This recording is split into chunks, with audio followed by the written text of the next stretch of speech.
الحمد لله الذي هدانا لهذا وما كنا لنهتدي لولا أن هدانا الله، وأشهد أن لا إله إلا الله وحده لا شريك له، وأشهد أن محمدا عبده ورسوله صلى الله عليه وعلى آله وأصحابه وسلم. أما بعد، يا أيها الناس اتقوا ربكم واخشوا يوما لا يجزي والد عن ولده ولا مولود هو جاز عن والده شيئا، إن وعد الله حق، فلا تغرنكم الحياة الدنيا ولا يغرنكم بالله الغرور. يا أيها الذين آمنوا توبوا إلى الله توبة نصوحا، إن الله يغفر الذنوب جميعا، إنه هو الغفور الرحيم. إنه تعالى جواد كريم ملك بر رؤوف رحيم.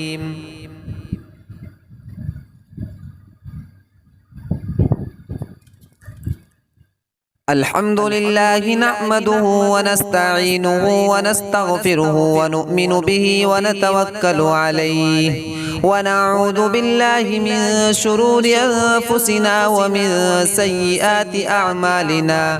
من يهده الله فلا مضل له ومن يضلله فلا هادي له، ونشهد أن لا إله إلا الله وحده لا شريك له، ونشهد أن محمدا عبده ورسوله، وصلى الله على خير خلقه محمد وآله وأصحابه وسلم، خصوصا على أول الصحابة وأفضلهم بالتحقيق أمير المؤمنين أبي بكر الصديق رضي الله تعالى عنه، وعلى أورع الأحباب أمير المؤمنين عمر بن الخطاب رضي الله تعالى عنه، وعلى أكمل الحياء والإيمان أمير المؤمنين عثمان بن عفان رضي الله تعالى عنه، وعلى أسد الله الغالب أمير المؤمنين علي بن أبي طالب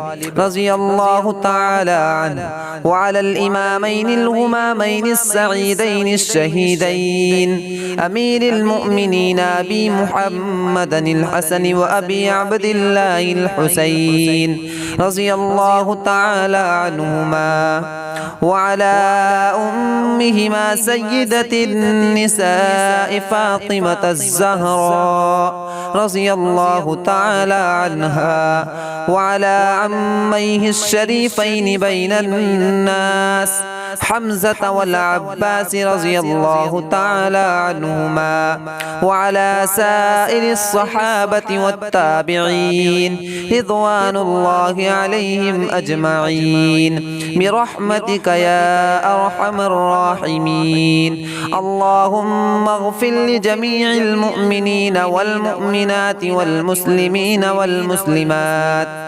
والمسلمين والمسلمات الأحياء منهم والأموات، إنك مجيب الدعوات. اللهم انصر من نصر دين محمد صلى الله عليه وسلم وجعلنا منهم، واخذل من خذل دين محمد صلى الله عليه وسلم ولا تجعلنا منهم.